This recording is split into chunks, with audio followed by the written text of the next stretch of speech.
Let's have a first look at the new Alpine A521 today. This is quite an interesting car because in terms of aerodynamics it follows a completely different concept.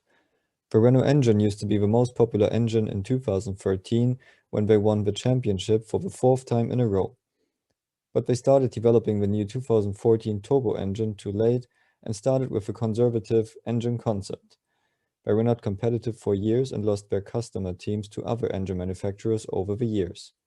Today, the only team that is using Renault engines is the Renault Works team themselves, now called Alpine. The advantage of this situation is that we see a unique packaging and aerodynamics concept that we don't see on any other Formula One car. The general trend this year is to bring as much energy into the lower center region at the back to compensate the downforce loss of the new floor rules.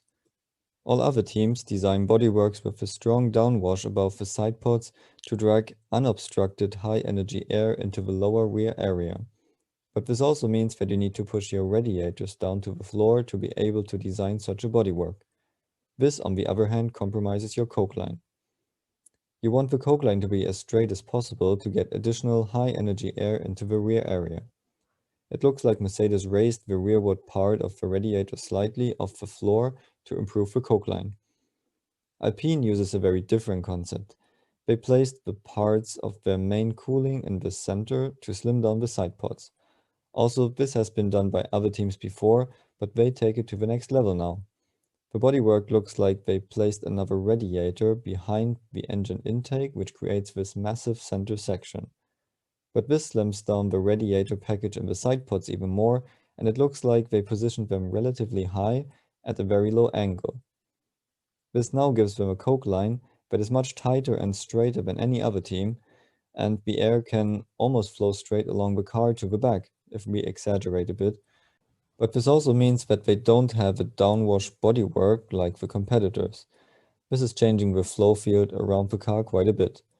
While the air in the lower rearward center section on other cars comes from a higher unobstructed level, the flow at the Alpine in this location comes more from the lower front center section of the car. Of course, air has more energy if it can flow straight and does not have to make a turn, but for Alpine it's now very important that this air, which is coming that way, is as clean as possible, and this might not be easy.